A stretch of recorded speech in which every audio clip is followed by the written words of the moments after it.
A coerência é tudo. Repita comigo: coerência é tudo. Fique de pé, abra comigo a palavra de Deus em Tiago, capítulo 1, verso 22. E vamos começar nossa jornada de hoje, no tempo que der. Nós vamos até onde precisarmos ir, porque eu acredito que você não tem compromisso melhor para fazer, não tem nada melhor do que estar aqui. Então fique conosco. Você que está em casa aí também, por favor, passe o link para alguém. E se você está no templo e sabe que alguém precisa ouvir essa palavra, ore agora e pense, mande para ela e diga: olha, eu orei, pedi direção de Deus, eu quero convidar você para ao vivo agora, entrar comigo agora 8h31 e ouvir essa mensagem. Eu tenho certeza, irmãos, que essa mensagem pode mudar a vida e a história de muita gente, amém? Tiago 1:22, quem já achou, diga amém. Eu já achei, vamos lá, diz assim a palavra do Senhor: e sede cumpridores da palavra e não somente ouvintes, enganando-vos a vós mesmos, né? Tiago 1:22, volta para mim o 22, vamos todos juntos mais uma vez. Tornai-vos, pois, praticantes da palavra e não somente ouvintes, enganando-vos a vós mesmos. Podem sentar-se. Não feche a Bíblia, não tenho outro pedido a você que não seja, não feche a Bíblia. Eu vou gastar aqui esses primeiros minutos do sermão tentando situá-lo na epístola de Tiago, devendo lembrar que se você quer entender melhor do que eu vou dizer agora, assista o sermão da manhã do nosso seminarista César. Tiago começa a sua epístola já dando o endereço da carta aos cristãos a quem ele está escrevendo, o motivo pelo qual ele está escrevendo. Os cristãos estão passando por lutas, não é? Capítulo 1, verso 9 e 11, pode conferir. Há lutas grandes aí, há uma escassez para os ricos e há uma opressão dos ricos em cima dos pobres, não é? Capítulo 1, 9 e 11, capítulo 2, versículo 6. É um conflito. No meio dessa luta e dessa provação que a igreja está passando, essa gente está meio sem entender como ser crente, meio que questionando a Deus pelo que está acontecendo e botando inclusive a culpa em Deus, né, pelo que eles estão passando. Se você acha que esse tipo de coisa não acontece com os crentes, imagine agora no Brasil. Daqui a pouco você vai colher alguma coisa desse tipo. Você viu aí geada lá no sul? Quem viu a geada no sul, levanta a mão. Quem viu? Foi de assustar, não foi? Teve neve, gente. Teve neve lá no sul, né? A área de Santa Catarina, a área de, como é que é aquela cidade bonita lá? Gramado, não é? O nosso missionário lá, Flores da Cunha, fez um vídeo, irmão, girando o celular e dizendo: está gostoso aqui, muito bom. Eu quase não conseguia falar. Eu fiquei apavorado com o missionário. Falei: o menino está lá fora fazendo um vídeo, quase congelando. Por quê? Frio. Sabe o que uma geada dessa pode fazer para quem está lá naquela região com agricultura? Alface, ganha ou perde? Perde, né? Abobrinha, alface, todas aquelas partes do verde da sua comida, né? Eu estava vendo lá que o quiabo que estava, estou dando um exemplo, uma caixa, parece que estava 60 ou 50, foi para 150. O que eu estou dizendo é que essa coisa está acontecendo lá, acontecendo aqui, pode se repetir, e a gente tem que saber interpretar esse tipo de sofrimento. Por quê? Imagina um rico que botou todo o seu dinheiro numa plantação, veio, né, plantou quiabo, o que fosse, veio uma geada e levou. Como é que vai ser o próximo ano? Ele dependia da colheita. Então, naquele momento, aquele rico não entende, é isso que ele está questionando aqui, capítulo 1, verso 9. Senhor, vai passar essa situação? Essa dificuldade vai passar? Porque eu sou abastado, eu tenho dinheiro, eu tenho propriedade, eu tenho bens, mas agora se eu não vendi a minha colheita, vai faltar dinheiro. E tem um problema mais grave. Agora tem na outra ponta o pobre. Porque aí se o quiabo e muitas das coisas lá se perderam, vem o pobre agora. O pobre vai para o mercado, porque ele não planta, ele precisa trabalhar, pegar o dinheiro e vai comprar. Aí quando ele chega lá, imagina lá, ele paga 3, 4, 5 reais do quilo do quiabo. Imagina que lá que o diabo age, ele vai pagar 50. O indivíduo é pobre, vai ficar o quê, irmãos? Ainda mais pobre. Ele diz: Senhor, por que eu estou passando por isso? E ele começa a botar a culpa no rico, porque ele diz: é o rico que está me oprimindo, porque é ele que produz lá. E como é que ele vende esse preço todo? Mas ele não entendeu todo o fenômeno envolvido na questão. E quando então Tiago nos escreve esta carta, ele fala exatamente desse tipo de provação pela qual nós somos mergulhados, mas que quando passamos por ela, e veja bem, com a permissão de Deus, ele diz que isso pode produzir maturidade, foi o tema do sermão da manhã, e crescimento. Quando lemos esse texto, Tiago está dizendo então que quando nós reagirmos bem no meio da provação, e quando nós frutificarmos frutos do Espírito no meio da provação, é quando todo mundo vai saber que nós somos crentes, que nós somos salvos. Ele vai dizer que nós somos regenerados. Ele está dizendo já no início do capítulo 1, que quando nós temos uma provação muito grande, e nos revoltamos contra Deus ou contra as pessoas e expressamos uma ira descontrolada, Paulo aos Efésios vai dizer, irai-vos e não o quê? Pequeis. Tiago vai dizer, seja pronto para ouvir, tardio para falar, e espera para falar, mas seja tardio para o quê? Para irar-se. O que ele está dizendo? Que sua ira tem que ser controlada pelo Santo Espírito de Deus. Iniciando a carta, então, o que Tiago está dizendo, irmãos, é que quem nós somos pós-regeneração, nós demonstramos exatamente no meio da provação. Se o indivíduo, Carlos Fernando, é regenerado, no meio da provação, ele dá os frutos de um regenerado.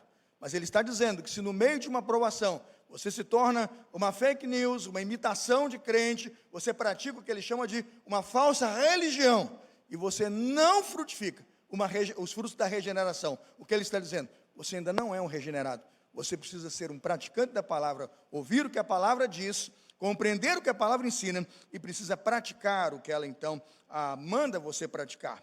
E aí eu quero levá-los ao primeiro ponto desta mensagem, onde eu digo coerência é tudo. Primeiro, que a coerência cristã é extremamente sábia e poderosamente humilde. Vá para o capítulo 1, versículo 5, e recapitule comigo o sermão da manhã, Tiago 1, 5. Diz assim a palavra do Senhor: se algum de vocês tem falta de sabedoria, peça a quem? A Deus, que a todos dá livremente, de boa vontade, e lhe será concedido. Por que eu estou dizendo que pedir sabedoria nos mostra a coerência cristã, e mostra que essa coerência cristã é sábia e ao mesmo tempo poderosamente humilde? A coerência de um cristão, irmãos, o faz equacionar e conseguir equacionar e equilibrar coisas que estão nos extremos. É muito comum o ser humano viver nos extremos, e nós somos quase sempre extremistas. Tomamos medidas extremas, assumimos posições extremas, nós somos mais ou menos assim. Conosco é 8 ou o quê? 80. Até porque ninguém quer ser medíocre, né? Coluna do meio. Ou você, entenda assim, ou você é crente, ou você não é. Tiago não está pedindo para você ser medíocre, mas ele está pedindo para que você seja, aqui ele usa uma palavra diferente, íntegro, inteiro, totalmente assumido na posição pela qual você decidiu viver, ou seja, ser um cristão. Quando conheço pessoas incomuns, extremamente sábias, eu as percebo extremamente arrogantes. É muito comum você ver uma pessoa muito sábia ser arrogante. Vai na faculdade onde a galera tem doutorado, PhD, já foi? Irmãos, é assustador o nível de vaidade daquela gente, né? Os camaradas, tem hora que eu acho que os caras pensam que são Deus, né? Eu fui fazer lá um curso, lá numa época lá, vi lá uns 10 doutores, os camaradas andam, irmãos, eu imagino que eles pensam que estão pisando em ouro, né? Aí você diz, bom dia, ainda faz assim, ó. Não tem bom dia não, porque não lhe conheço. Quando vejo esse tipo de gente que é incomum, mas é extremamente sábia, a minha preocupação é que sua sabedoria os torna arrogantes. Quando pensamos na coerência cristã, Tiago está dizendo que nossa sabedoria não combina com arrogância nem com soberba. Pessoas extremamente simples, é a tese de Tiago, são geralmente extremamente humildes. Essa é a tese. O que ele está dizendo é que na vida cristã, pessoas extremamente sábias têm o poder de serem extremamente humildes. Mas como se conjuga isso? Veja o texto. Se algum de vós tem falta de sabedoria. Irmãos, haja humildade para dizer que não é sábio. Entenderam aqui o troco de palavras? Não é, irmã que é escritora, entendeu bem o texto. Ele disse, se alguém tem falta, é mais ou menos escrever assim, eu não sei de nada, eu não sou nada, eu não sei dessas coisas, eu estou passando uma prova terrível, não sei como lidar com elas, mas no meio da minha falta de entendimento, Deus, seja comigo, me dê o quê? Sabedoria. Que bonito e que coerente é um cristão ser humilde a ponto de dizer que não sabe, mas ser sábio a ponto de saber o que precisa fazer. Isso é sabedoria. Ele sabe que tem que orar, ele sabe que tem que pedir, ele sabe a porta que tem que bater, e é isso que Tiago está dizendo. Se tem falta, peça a Deus, que a todos dá o quê? Liberalmente. Nada mais inteligente, nada mais espiritual, nada mais prudente do que entender que, na verdade, a coerência cristã é, ao mesmo tempo, extremamente sábia, mas extremamente humilde. Tiago, na verdade, é para nós a literatura sapiencial do Novo Testamento. Ele não trabalha com aquela ideia de blocos fechados, e faz um bloco, fecha uma ideia, faz outro bloco, fecha uma ideia, coloca uma tese, conclui a ideia. Não, Tiago vai colocando ensinos, e ele faz fluir os ensinos. Você percebe que a carta, começando no capítulo 1, tem a repetição do tema do capítulo 1 no capítulo 2, tem a aplicação no capítulo 3, ele fala da língua, né, do controle da fala, e o capítulo 3 ele vai detalhar toda a questão do problema da língua solta e de falar demais. O que ele está dizendo como literatura sapiencial? Que nessa epístola, irmãos, sabedoria é fundamental, e que no cristianismo que queremos viver, no meio de lutas, provações e adversidades, sabedoria é fundamental. O que ele está dizendo? Aqui ele adequa o texto, que quando passamos por provações, encontramos imediatamente os que são tolos e os que são sábios. Saberemos discernir entre cristãos regenerados e ímpios religiosos, que praticam uma religião, mas ainda não foram pelo Espírito de Deus transformados. Sabe o que ele está dizendo? Que cristãos sábios que passam por provações, pedem a Deus sabedoria, ou seja, são humildes. Está no capítulo 1, versículo de número capítulo 1, versículo de número 5. Quando ele diz que os cristãos que estão no meio da aprovação se mostram sábios, ele diz por quê? Porque eles se alegram com o resultado da aprovação. Eles sabem que a luta que estão passando e atravessando pode produzir neles o que ele chama de perseverança e maturidade. Quando Tiago escreve sua carta a esses cristãos, ele entende que aqueles que são cristãos perseverantes no meio da provação, não são como a onda do mar duvidosa que vai e volta, mas são cristãos que demonstram e colocam em Deus toda a sua confiança. Veja o capítulo 1, versículos 5 a 8. Eles sabem pedir, eles pedem, mas eles confiam que Deus vai lhes atender. Tiago está dizendo que cristãos sábios reconhecem a sua insignificância diante da provação e diante do tamanho da provação, mas reconhecem a excelência de Deus para ajudá-los no meio dela. Tiago capítulo 1, versículos 9 e 11. Tiago está dizendo que cristãos sábios no meio da provação reagem com amor e não com ira. Dê uma olhada no capítulo 1, versículo 12, olha o texto. Bem-aventurado o homem que suporta a tentação, porque quando for provado, receberá a coroa da vida, a qual o Senhor tem prometido a quem? Aos que o amam. Já pensou o camarada passar uma provação dessas e esperar a coroa da vida e responder com amor? É isso que ele está dizendo. Essa é a diferença do cristão a quem Deus tem abençoado com sabedoria. Cristãos sábios no meio da provação não terceirizam sua culpa ou não culpam outra pessoa que não a eles mesmos, quando então são tentados. E aqui a diferença entre provação e tentação. Na tentação, na verdade, o capítulo 1, versículos 13, 14 e 15, Tiago vai dizer, se há um culpado aqui é quem? Sou eu mesmo, porque são as minhas cobiças e esse homem interior, e este velho homem que não morre, que me leva a pecar. Ele está dizendo então que cristãos que são sábios e reagem bem à provação, entendem que sabedoria vem de Deus, e que a sabedoria que vem de Deus é alcançada somente por um ato, pelo ato de regeneração sobrenatural de Deus. Veja os versos 16 e 18 do capítulo 1, olha o que diz a Bíblia, não erreis, meus amados irmãos, olha o que ele chama de boa dádiva, sabedoria. Toda boa dádiva, todo dom perfeito vem do alto, descendo do Pai das luzes, em quem não há mudança nem sombra de variação. Segundo a sua vontade, ele nos gerou pela palavra da verdade, para que fôssemos como primícias das suas criaturas. O texto diz, segundo a sua vontade, ele nos gerou. Tiago, capítulo 1, verso 18. O que Tiago está dizendo?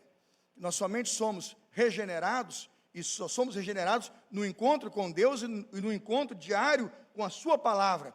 Quando nós lemos a sua palavra, quando essa palavra penetra os nossos ouvidos, e nós decidimos viver conforme as orientações dessa palavra, é que nós estamos mostrando que estamos debaixo de uma nova geração, de uma nova personalidade, de uma nova identidade, a quem chamamos de cristãos regenerados. Aplicando então o primeiro ponto dessa mensagem, fica a questão. A coerência cristã, irmãos, afirma que todo crente que ora e pede a Deus para saber como se comportar no meio da provação, é sábio, será sábio e será humilde ao reconhecer que não sabe como lidar com a provação. A segunda aplicação que faço do primeiro ponto é que todo crente que reconhece que a sabedoria, com a qual ele responde e enfrenta todas as provações não vem dele, mas na verdade vem de Deus. Esse crente então é humilde, porque sabe que não há nada de bom nele tudo que ele tem, que pode ser bom para com ele, para com as pessoas que estão à sua volta, procede de Deus. É por isso que a coerência cristã é extremamente sábia e poderosamente humilde. O segundo ponto dessa mensagem, agora sim o ponto para qual me proponho a pregar aos irmãos, diz que a coerência cristã exige um controle equilibrado sobre a ira. Por que que exige?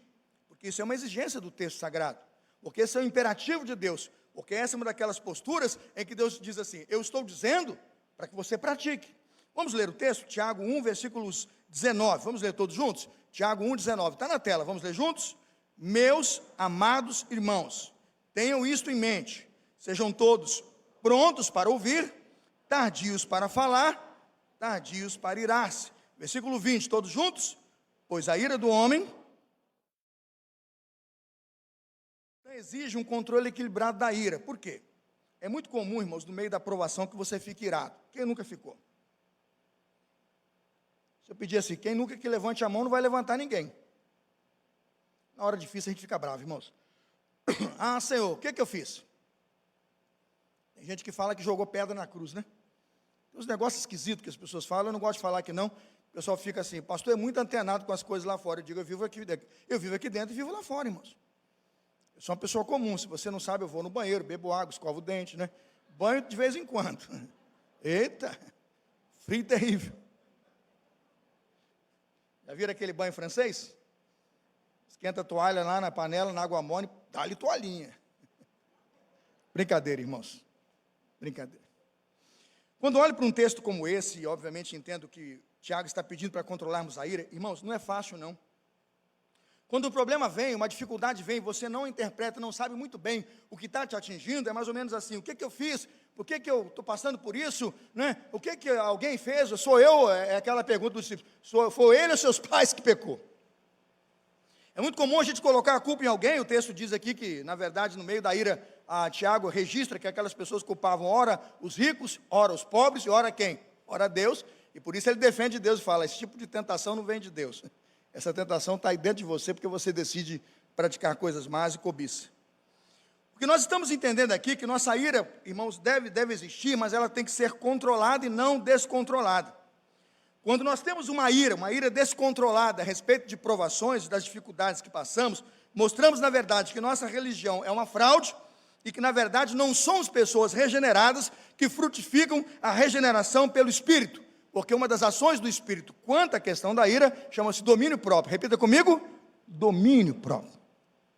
Ao entender isso, então, Tiago está dizendo que na vida cristã é necessário, primeiro, quando vier a provação, quando vier a luta, quando você for tentado e quando você for provado, e quando sua fé for testada ao limite, ele diz, você precisa, em nome de Jesus, primeiro, primeiro ouvir e depois o quê? Falar. Se você ouvir um pouco mais, é óbvio que vão chegar os esclarecimentos da questão.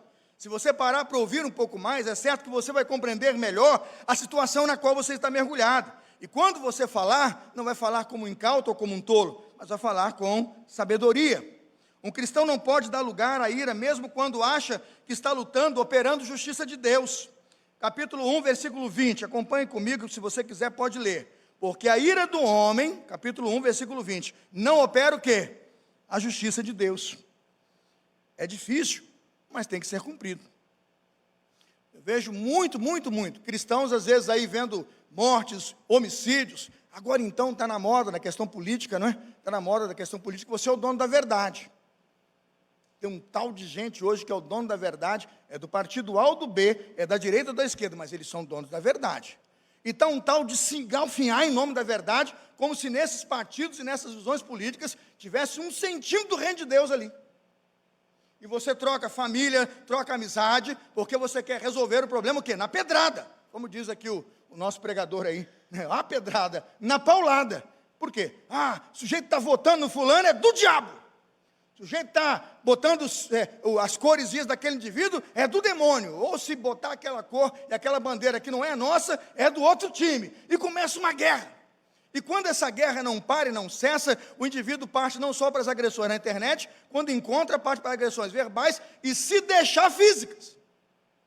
Quando eu olho para uma experiência como essa, ilustro com certeza o que o Tiago está dizendo, afeta a igreja hoje, as nossas relações, é que Esse tipo de coisa, irmãos, não opera a justiça de Deus. Repita comigo, não opera a justiça de Deus. Pode procurar lá nos meus sites, lá, redes sociais. Se você encontrar algum tipo de cor, bandeira, indício, alguém colocou lá, viu, aí manda pagar, porque não fui eu. Não fui eu. No meu site está lá o sermão, a hora que eu vou pregar o texto bíblico, os meus escritos, meditar faz bem, palavra, versículo, foto da igreja, evento, porque eu quero saber dessas coisas, não. E quando eu achar que está errado, é joelho no chão e falo, Deus, toma conta dele. O Senhor colocou. E talvez eu não esteja nem em condições de discutir se esse indivíduo está lá até para me punir, me corrigir, porque vai entre nós, eu vejo lá na questão dos reinos de Judá e Israel, aquela gente no poder era a disciplina de Deus, irmãos. E aí eu falei para Deus, eu não quero ser pego lutando contra aquilo que é a tua vontade, não, né? Independente de sua interpretação dessa ou daquela visão. O que eu estou dizendo é que Tiago está pedindo para nós sabedoria, para dizer que naquele tempo e neste tempo, é difícil lidar com essa questão que você chama de injustiça. Ah, mas é tantos mortos, ah, mas é isso, mas é dinheiro para aquilo, mas é roubo. Eu digo, põe o joelho no chão, porque quanto mais você tentar resolver as coisas com sua própria denúncia, com a sua própria visão, é quando mais a justiça de Deus não opera, porque o que Deus está olhando para você está dizendo, você não confia em mim, você confia em você. Você não confia em mim, você confia nas suas ações. Você não confia em mim, você confia no que você escreve e no que você diz. Porque se você confiasse, você parava de escrever, parava de falar, parava de gritar, começava a orar e dizer, Deus está em tuas mãos. Porque a justiça de Deus opera a justiça para os homens. Quando lemos esse texto do capítulo 1, versículo 20, então entendemos que precisamos operar a justiça de Deus, movendo em nós uma ira que seja santa, uma ira que seja boa, uma ira que seja justa, uma ira que opere domínio próprio e controle pelo Espírito Santo. Você diz assim, pastor, existe essa ira? Existe. Existe. Que pai que não tem que ficar irado, e não deve ficar irado, quando um filho procura em condição de pecado absurdo? Ele não pode dizer, filhinho lindinho, tudo bem, bonzinho? Não. Ele tem que chegar e dizer, meu filho, papai está chateado. Mamãe está chateada, a situação é grave, há um pecado grave, você tem que corrigir, não é, Vaneide? Né? Quando vê alguma coisa, quando acha alguma coisa, né, Marta? A gente chega e diz, filho, não é desse jeito, né, Lucas? Não é assim. E nós, então, temos uma maneira de mostrar a nossa insatisfação sem que isso seja uma justiça humana, uma justiça própria, mas apenas a confrontação de que aquilo é um equívoco, um absoluto equívoco, contra o reino de Deus e contra a santidade do Senhor. A marca do cristão é uma coerência, irmãos. Ele pede sabedoria e recebe, e quando ele tem a necessidade de se irar, a sua ira não é descontrolada, mas é uma ira controlada, reconhecendo e sabendo que Deus está no controle de tudo. Repita comigo, Deus está no controle de tudo. A ira motivada pelo descontrole, a ira motivada e que traz a injustiça e não a justiça de Deus, ela é fruto de uma pessoa não regenerada. Dê uma olhada de Tiago, capítulo 1, versículo 21. Se puder colocar no retorno para mim na tela, seria muito bom se colocasse ali para eu saber que os irmãos estão vendo. Tiago 1, 21. Portanto, livrem-se de toda impureza moral e da maldade que prevalece, e aceitem humildemente a palavra implantada em vocês, a qual é o quê? Poderosa para salvá-los. O que Tiago está dizendo, irmãos, é que toda essa impureza moral, toda essa maldade, quando prevalece em nós, fazem com que frutifiquemos as obras da carne e não as ações do Espírito. Fazem com que sejamos pessoas que demonstram claramente que a conversão e a regeneração passaram longe de nós e continuamos trabalhando em nós o velho homem e os maus hábitos que o reino de Deus quer e desejou que nós pudéssemos abrir mão deles. A ira expressa falta de domínio próprio, e o próprio Tiago exorta aquele que não tem domínio próprio: sejam praticantes da palavra e não o quê? Apenas ouvintes. Terceiro ponto, e vamos caminhando, irmãos, ao terceiro ponto da mensagem. Porque a coerência é tudo, e coerência no texto de Tiago é tudo. Porque conhecer a palavra de Deus e não praticar é uma total e absurda incoerência, acrescento aqui. Conhecer a palavra de Deus, saber a verdade de Deus e conhecer o evangelho de Deus como sendo bom para nós e decidir conscientemente não praticá-lo, é absurdo. Não é um cristão que faz isso, é um não regenerado, ainda é ímpio a pessoa que assim procede. Tiago 1,22 ele vai dizer: sejam praticantes da palavra e não apenas ouvintes, enganando-se a si mesmos.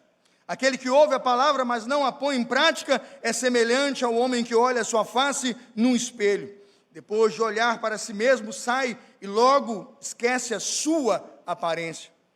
Quem é que faz isso? Só se tiver Alzheimer, né? Algum problema de saúde grave.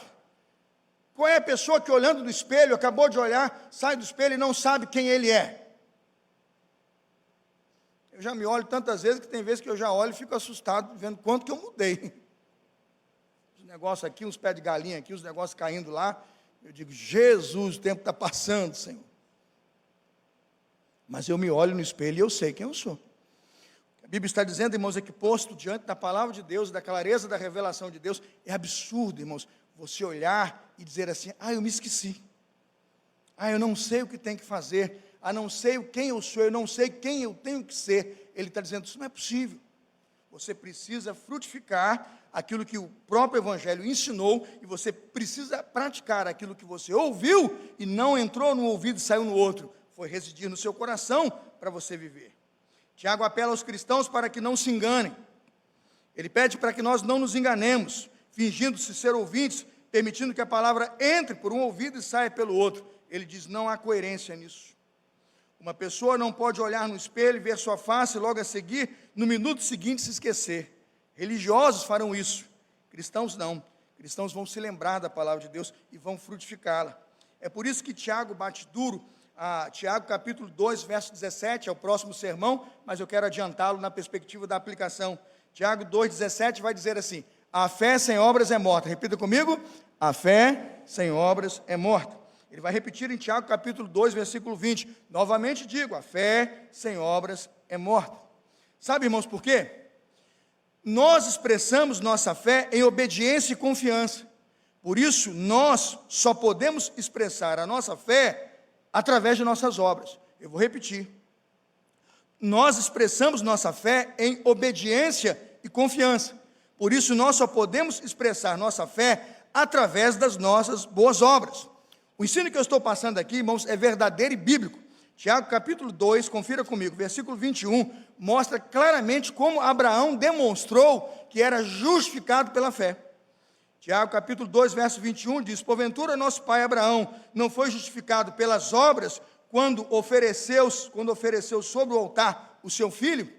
O que ele está dizendo? O conhecimento era a ordem, vá sacrificar o seu filho, vá entregá-lo no altar. Isso é o conhecimento, isso justifica. Ele tem fé e crê naquela palavra e absolutamente entende que ela é de Deus. Até ali tudo bem.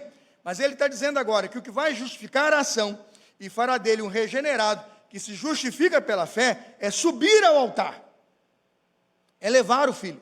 Porque se ele não comparecer no altar, porque se ele não levar o filho, ele não tem fé, irmãos. Ele ouviu, mas ele não fez. Ele ouviu, mas ele não praticou. Não há méritos nisso. O que Tiago está dizendo é um avanço da compreensão do que o Evangelho é. Um homem chamado Martinho Lutero, grande reformador, 1520, eu sei que quem vai me ouvir hoje vai me contestar, mas eu documentei e vou brigar por isso, porque eu fico na linha da guerra dos calvinistas e arminianos, mas eu uso Lutero porque eu sou mais luterano do que qualquer coisa, né? Alguns acham que eu sou calvinista, eu falo, eu sou luterano, é diferente. Eu gosto da teologia de Lutero e a compreendo, como ninguém, já li seus 12 volumes, e ontem me debrucei aí nos escritos do ano de 520, escritos maravilhosos. Nesse escrito, encontrei lá uma frase em que ele dizia, vamos ler a frase de Lutero todos juntos. O cristão é um senhor liberto de tudo, e a ninguém sujeito. Primeira sentença, repita comigo. O cristão é um senhor liberto de tudo, e a ninguém sujeito. Segunda sentença, vamos ler. O cristão é um servo de tudo. Aí eu olhei aquilo e falei, Jesus, essa gente escreve para a gente não entender. É difícil o escrito desses homens. Mas à medida que você lê e começa a ver, esse é um sermão, eu digo, meu Deus, como o indivíduo alcançou esta compreensão? Ele está fazendo uma paráfrase intelectual e muito culta, de 1 Coríntios 9:19, eu coloquei lá embaixo, creio que vai dar para você acompanhar. Ele diz, porque embora seja livre de todos, fiz-me o quê?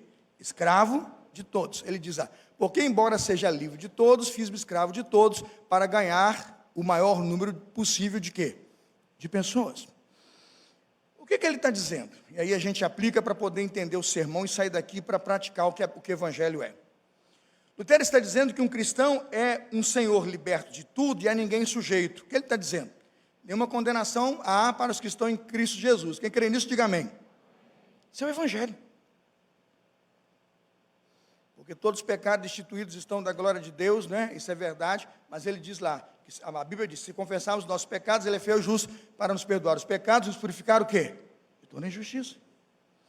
Quando percebemos essa purificação pelo sangue e entendemos que a justificação pela fé é crer no sacrifício de Jesus e ser perdoado, o que Lutero está dizendo? Isso faz com que o cristão seja um senhor liberto de tudo. Entende? Você diz assim, aquele indivíduo que você matou, estou liberto. Que o meu pecado foi perdoado lá na cruz do Calvário, eu estou liberto. Amém, irmãos? Ah, mas eu fui um adúltero, e primeiro casamento, divorciei, aquele adultério todo, eu sou a culpa daquele casamento acabar e tal, eu carrego esse pecado e digo, se você aceitou Jesus, escondeu sua vida na cruz do Calvário, é lá na cruz então aquele pecado crucificado, e você está o quê? Perdoado. Nenhuma condenação há para os que estão em Cristo Jesus. Você se torna o que chamamos de justificado pela fé. Mas o que Lutero está dizendo é que há um problema aqui. Quando as pessoas se convertem e aceitam a justificação pela fé, elas entendem que aquele pecado que cometeram está perdoado. Aí ele começa o quê? A entender que a cruz tem poder de perdoar o quê? Pecado. Mas aí, às vezes, num caminho calvinista que muitos estão tentando trilhar, e não estou dizendo que calvinismo é isso, jamais. Né? Meu irmão reformado, eu tenho todos os princípios da igreja reformada, embora não me vista na camisa de força. Mas pratico quase todos os princípios, quem já me acompanha sabe. Agora, o que eu estou dizendo é que às vezes a pessoa pega um calvinismo desse tipo e você se assusta com o nível de devassidão que ele quer viver. Por quê? Ele entende que sua eleição, que o seu chamado, sua convocação e sua justificação são licença para pecar. Está entendendo aqui? Como se ele tivesse uma licença para pecar. Eu já fui, irmãos, pregar na Europa, eu fiz conferência lá, Espanha, Portugal e tal, não vou dizer os lugares para não criar constrangimento, Alemanha. Quando eu estou pregando lá, acabei de pregar, vou para a reunião de pastores, cheguei na mesa. Irmãos, tenha dó, irmãos. Pastor bêbado de babá. Quase vomitando na mesa. Aí eu olhei e falei, o que é isso? Essa cultura, é o freio. Eu falei, que freio? A Bíblia fala, sede sóbrios. O cara olhou para mim, estava com o olho lacrimejando, falou, está com alergia? Eu falei, não, irmãos, é choro de arrependimento. Eu estou me arrependendo pela miséria deles. Bando de gente com o conceito de, entenda que não é nenhuma crítica, mas a compreensão, eleito, calvinista, não sei o quê, aí para piorar a situação, todo lado do cara, o cara abre uma caixa, um charuto daquele tamanho, Jesus Cristo, você vai acender essa tocha do meu lado, meu irmão? Ele, o senhor nunca fumou um charuto cubano? Eu falei, nunca botei um cigarro, quanto mais um charuto desse eu vendo e pago a faculdade do meu filho, rapaz.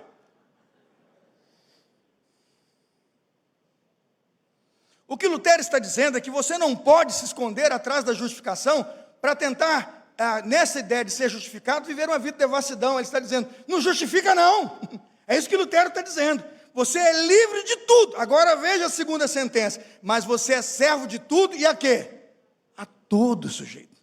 Aqui ele está dizendo que a obra da justificação é real. Aqui ele está dizendo que o seu espírito está livre. Aqui ele está dizendo que o sangue de Jesus o purificou. Mas ele está dizendo que um cristão servo de tudo e a todo sujeito tem um problema. Ele precisa respeitar no seu homem exterior. Ele precisa mostrar no seu exterior que sua crença interior condiz com a carne, condiz com o homem e condiz com o exterior daquele homem que espera ver nele frutos de regeneração.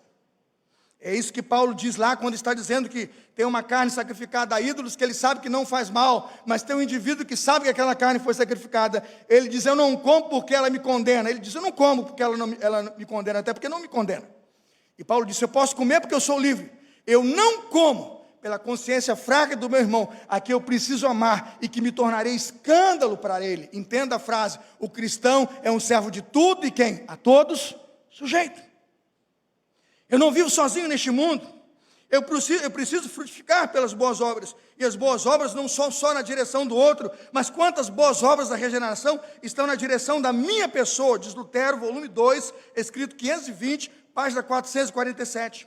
Para Lutero, o homem interior selado pelo Espírito Santo é um homem livre, mas precisa, enquanto permanece nessa vida mortal, praticar boas obras. Lutero chama de boas obras, e de uma mudança exterior, ele chama de exercitar jejum e oração, frequentar e participar de vigílias, trabalhos de meditações e procurar todas as disciplinas de forma moderada, que deem testemunho de que você é um regenerado. Pasme, quem disse isso foi Lutero. Procura alguns cristãos da ideia do calvinismo e encontre neles vida piedosa. Irmãos, é difícil encontrar um cara desse numa vigília de oração. Deus, em sua soberania, já resolveu tudo. Eu vou dormir em paz e descansar nele. Como se um crente como eu e você, que passamos a noite aqui orando, não víssemos os milagres do Senhor. O que Lutero está dizendo é que não podemos, irmãos, dizer uma coisa em nossa justificação e viver outra na prática de nossa conduta cristã. O que ele está dizendo é que a fé sem obras é o quê, irmãos? É morta. As pessoas precisam ver pelas obras, pelos nossos exercícios de vida piedosa, pela nossa prática do jejum, em nossos cultos, vigílias, trabalhos e meditações, precisam ver Cristo em nós e os frutos de uma vida regenerada. O que o apóstolo Paulo está dizendo em Efésios 4, 22, quanto à antiga maneira de viver, vocês foram ensinados a se despir do velho homem, que se corrompe dos desejos enganosos, e a serem renovados no modo de pensar, e a se revestirem de um novo homem. O que Lutero está dizendo é que na dinâmica do velho homem, irmãos, está o tolo, o ímpio carnal, mas na geração de um novo homem, um homem regenerado para justificação pela fé, mas um homem regenerado para ser justificado pelas obras. Tiago capítulo 2, versículo 24, vedes então que o homem é justificado pelas obras e não somente pela fé. Volte ao texto, Tiago capítulo 2, verso 24. Tem como colocar para mim? Tiago 2, 24. Vedes então que o homem é justificado pelas obras e não somente pela fé. Quando um homem, irmãos, cuida das boas obras, realiza ações espirituais de um crente regenerado, o que ele faz é testemunhar para a sociedade que está à sua volta, que ele já foi transformado e que há nele testemunho capaz de mudar as pessoas que estão à sua volta. Em último lugar, e termina a mensagem, irmãos, quero afirmar que a coerência cristã está na ação e na realização de obras que agradam a Deus. Conseguimos colocar o último slide? Será que conseguimos? Tiago, capítulo 1, versículo 25. Vamos ler o ponto 4 todos juntos? A coerência cristã está na ação e na realização de obras que agradam a Deus. Trabalhando a ideia da justificação pela fé, o que é de Romanos e de Paulo, e defendido por Lutero, mas trabalhando a obra que justifica a fé. Perceba aqui a inversão que o pastor faz, no sentido de explicar o que esta obra é. É uma obra que demonstra claramente que você foi transformado. Tiago está dizendo, a coerência cristã está na ação e na realização das obras que agradam a Deus. Tiago capítulo 1, versículo 25, eu termino, diz assim, mas o homem que observa atentamente a lei perfeita, que traz a liberdade, o assunto aqui é liberdade, persevera na prática dessa lei, não esquecendo o que ouviu. Ele diz, mas o quê? Praticando, será feliz naquilo que fizer. Tiago capítulo 1, bota para mim o versículo 25, Tiago 1, 25. Quando chegamos a esta conclusão, entendemos claramente o que Tiago está dizendo a nós cristãos e à igreja. Que precisamos viver e praticar um evangelho que mostra às pessoas claramente que a conversão que operou em nós transformou o nosso interior, mas modifica o nosso exterior. É por isso que ele diz, sede cumpridores da palavra e não somente ouvintes. Quem faz isso está se enganando. Se alguém é ouvinte da palavra e não cumpridor, é semelhante a um homem que olhou para o espelho, viu o seu rosto natural e se esqueceu.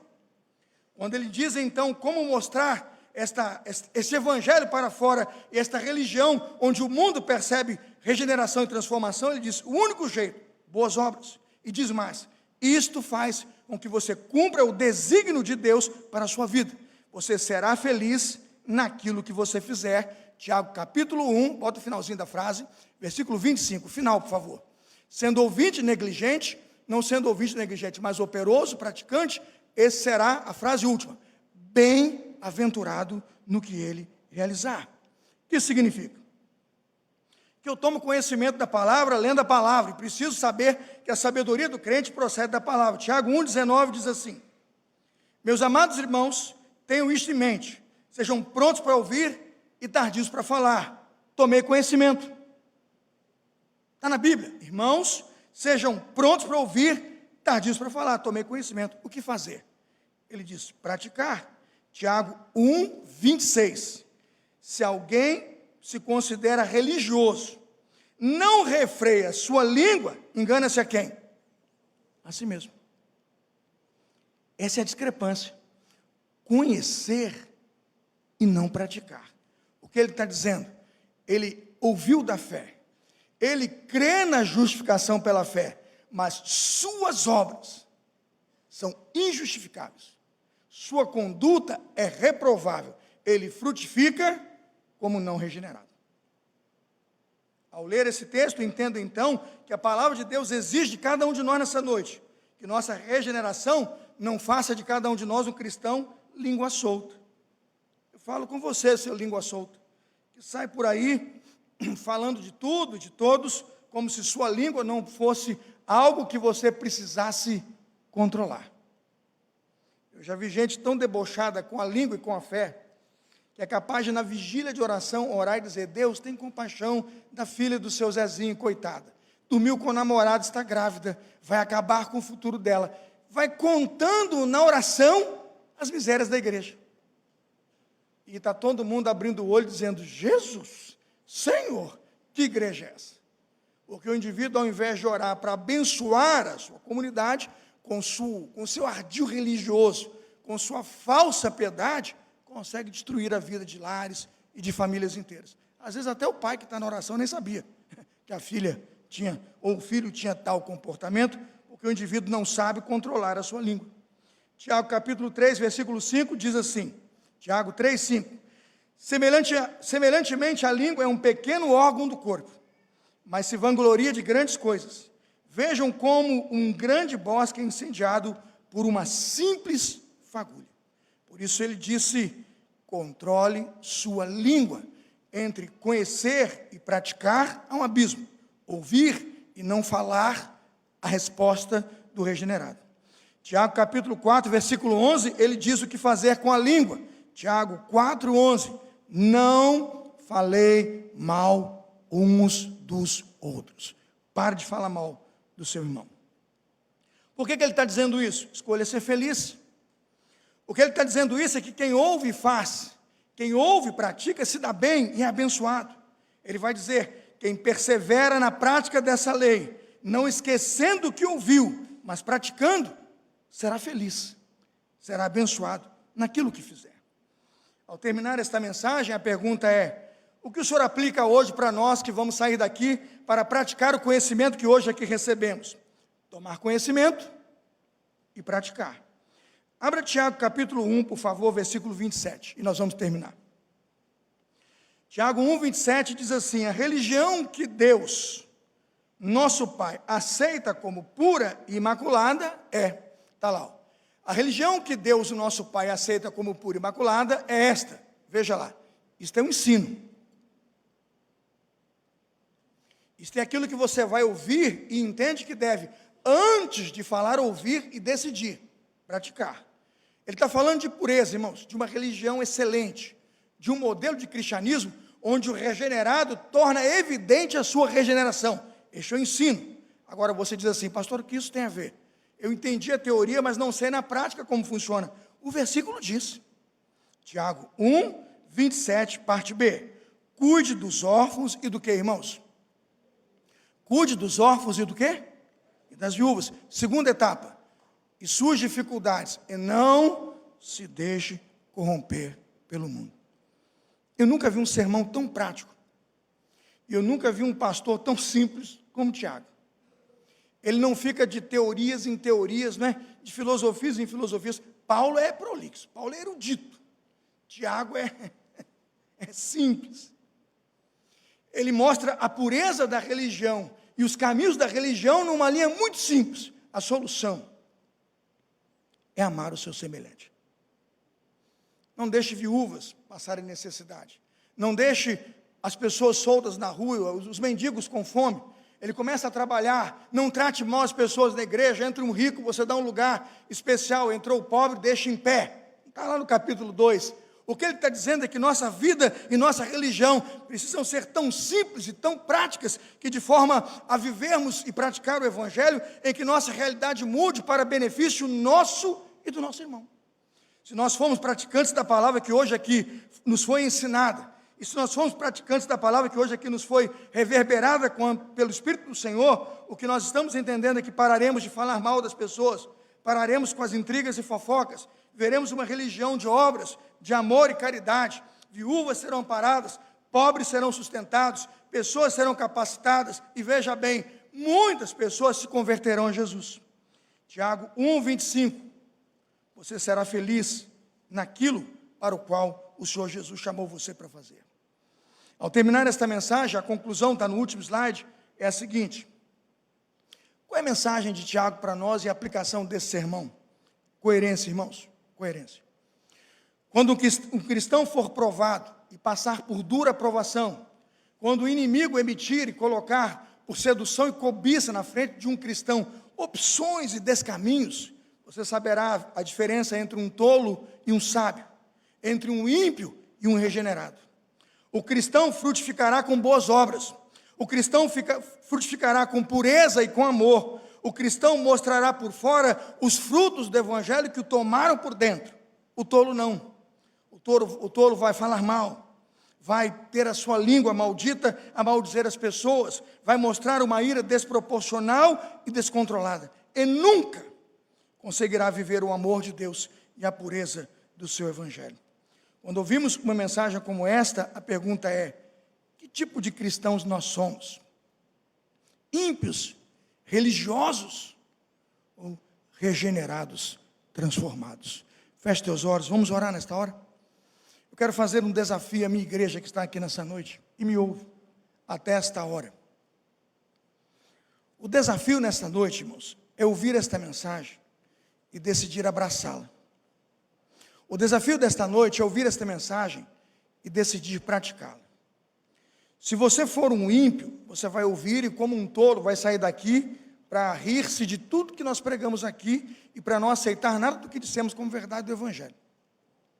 Mas se você for um regenerado, cada uma dessas palavras, e todas elas lidas do capítulo 1, serão para você viver, praticar, e quando a provação chegar, e ela vai chegar, e quando a luta chegar, e ela vai chegar, você vai dizer: eu vou frutificar como um regenerado.